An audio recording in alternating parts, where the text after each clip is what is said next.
బంగ్లాదేశ్లో స్వాతంత్ర్య సమర యోధుల కుటుంబాల వారి కోసం ప్రతిపాదించిన రిజర్వేషన్ల అంశం చిలికి గాలివానగా మారింది.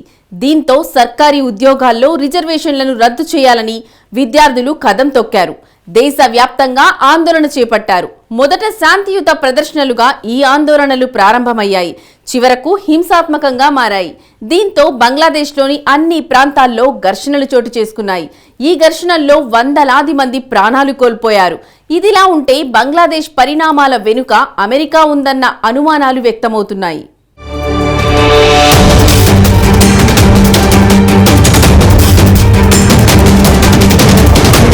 బంగ్లాదేశ్ పరిణామాల వెనుక అమెరికా ఉన్నదన్న అనుమానాలు అందరికీ వస్తున్నాయి. ఈ మేరకు షేక్ హసీనా కొన్ని నెలల కిందటే నర్మగర్భంగా సంకేతాలిచ్చినట్టు తెలుస్తోంది. షేక్ హసీనాకు అమెరికాతో మంచి సంబంధాలు లేకపోవడమే దీనికి కారణమని తెలుస్తోంది. వాస్తవానికి ఈ ఏడాది జనవరిలో బంగ్లాదేశ్లో ఎన్నికలు జరిగాయి. ఈ ఎన్నికలను ప్రధాన ప్రతిపక్షమైన బంగ్లాదేశ్ నేషనలిస్ట్ పార్టీ బహిష్కరించింది.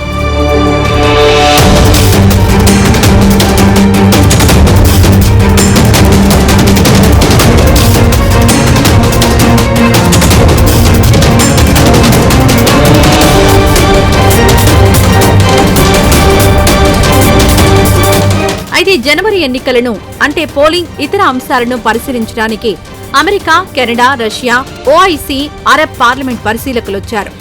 ఆ తర్వాత బంగ్లా ఎన్నికలు సజావుగానే జరిగినట్లు ఈ పరిశీలకులు పేర్కొన్నారు. అయితే ఒక్క అమెరికా మాత్రం వేరే అభిప్రాయాన్ని వ్యక్తం చేసింది. బంగ్లాదేశ్ ఎన్నికలు పారదర్శకంగా జరగలేదని అమెరికా విదేశాంగ మంత్రిత్వ శాఖ ఆరోపించింది. అమెరికా చేసిన ఈ ఆరోపణ షేక్ హసీనాకు ఇబ్బందికరంగా పరిణమించింది.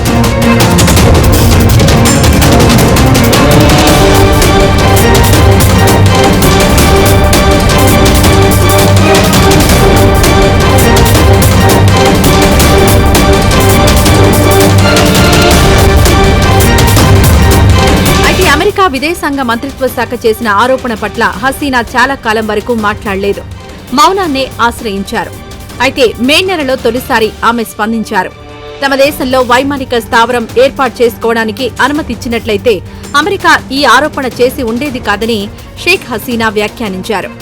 అయితే వైమానిక స్థావరం ఏర్పాటు చేసుకోవడానికి అనుమతిచ్చినట్లయితే పర్యవసనాలు ఎలా ఉంటాయో తనకు తెలుసునని ఆమె కామెంట్ చేశారు.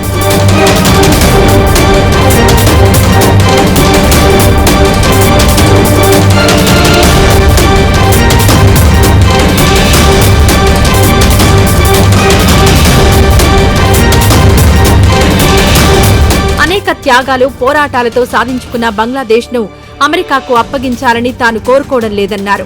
అమెరికా ఆ తర్వాత బంగ్లాదేశ్ను విడగొట్టి మరో దేశం ఏర్పాటు చేసే ప్రమాదం లేకపోలేదన్నారు. అప్పట్లో షేక్ హసీనా చేసిన ఈ వ్యాఖ్య ప్రపంచ దేశాల్లో దుమారం రేపింది. ఈ కామెంట్ అమెరికాకు ఆగ్రహాన్ని తెప్పించి ఉంటుందని రాజకీయ పరిశీలకులు భావించారు. దీంతో షేక్ హసీనా సర్కార్ ఎక్కువ రోజులు మనుగడ సాగించలేదన్న ప్రచారం మొదలైంది.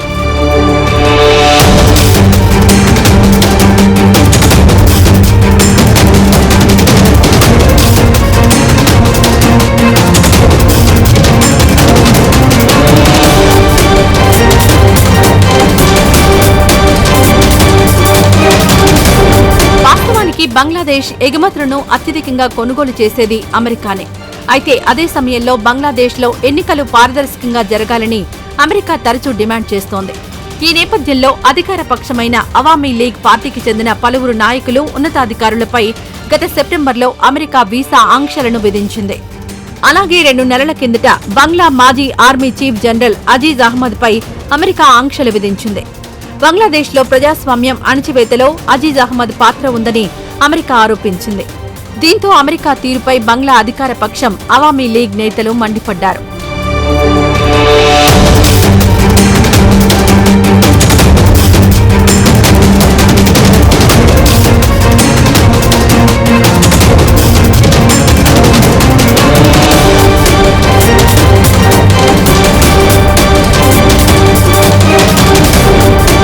అంతేకాదు పుతిన్ నాయకత్వంలోని రష్యా ప్రభుత్వం కూడా అమెరికా తీరును తప్పుబట్టింది. బంగ్లాదేశ్ అంతర్గత వ్యవహారాల్లో అమెరికా జోక్యం చేసుకుంటోందని రష్యా ఘాటు విమర్శలు చేసింది. కాగా బంగ్లాదేశ్ తాజా పరిణామాలన్నీ కోటా తెచ్చిన తంట అంటున్నారు అక్కడి రాజకీయ పరిశీలకులు.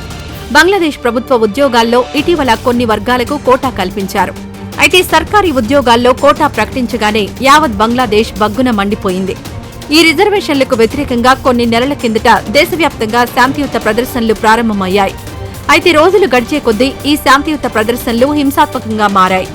దీంతో దేశవ్యాప్తంగా హింసాత్మక సంఘటనలు మొదలయ్యాయి. ఈ ఘటనలను అదుపు చేయడం బంగ్లాదేశ్ సర్కార్ వల్ల కాలేదు. హింసాకాండకు వందలాది మంది చనిపోయారు. దీంతో షేక్ హసీనా ప్రభుత్వం గజగజా వణికిపోయింది. అంతిమంగా ప్రధాని పదవికి షేక్ హసీనా రాజీనామా చేయాల్సి వచ్చింది.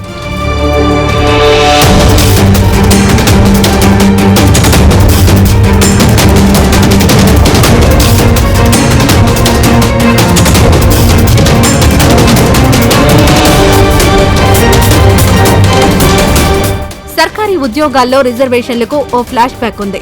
1971లో బంగ్లాదేశ్ స్వతంత్రం కోసం పోరాడిన వారి కుటుంబ సభ్యులకు ప్రభుత్వ ఉద్యోగాల్లో 30% రిజర్వేషన్లు కల్పిస్తూ కొన్ని నెలల కిందట షేక్ హసీనా ప్రభుత్వం ఒక వివాదాస్పద నిర్ణయం తీసుకుంది. దీంతో షేక్ హసీనా ప్రభుత్వం తీసుకున్న నిర్ణయం వివక్షాపూరితంగా ఉందని ప్రతిపక్షాలు మండిపడ్డాయి.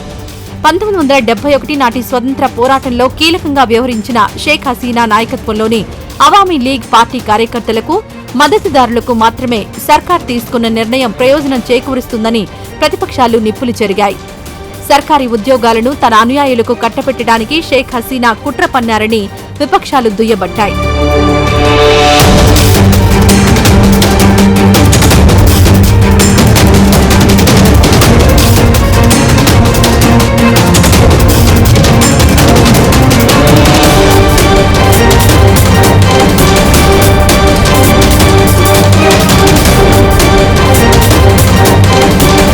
రిజర్వేషన్ల అంశం చిలికి గాలివానగా మారింది.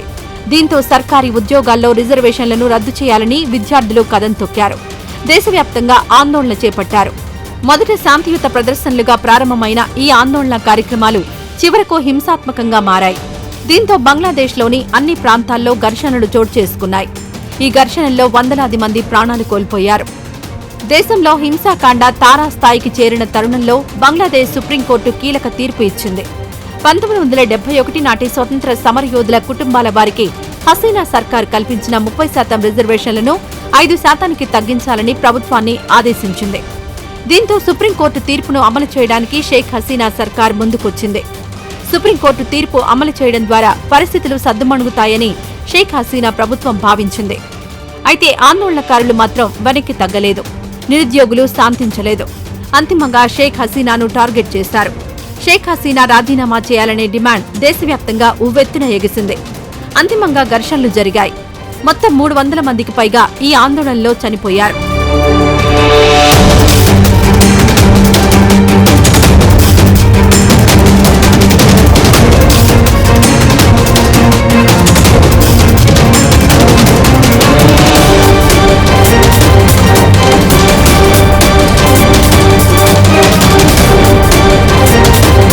పరిస్థితి అదుపు తప్పుతుండటంతో ప్రధాని షేక్ హసీనా స్పందించారు. విధ్వంసానికి పాల్పడేవారిని ఉగ్రవాదులతో పోల్చారు. ఆందోళనల పేరుతో విధ్వంసానికి పాల్పడేవారిని సంకెళ్లతో బంధించాలన్నారు. దేశంలో అశాంతిని అణిచివేయడానికి ఇంటర్నెట్పై ఆంక్షలు విధించింది షేక్ హసీనా సర్కార్. ఒక దశలో ఆందోళనకారులతో చర్చలు జరపడానికి హసీనా ముందుకొచ్చారు. అయితే హసీనా సర్కార్తో చర్చలను ఆందోళనకారులు తోసిపుచ్చారు. ఇదిలా ఉంటే బంగ్లాదేశ్ ప్రస్తుత పరిస్థితికి ప్రధాన ప్రతిపక్షమైన బంగ్లాదేశ్ నేషనలిస్టు పార్టీతో పాటు ఇటీవల నిషేధానికి గురైన జమాతే ఇస్లామీ పార్టీ కారణమని షేక్ హసీనా ఆరోపించారు. అయితే ప్రతిపక్షాల వాదన భిన్నంగా ఉంది.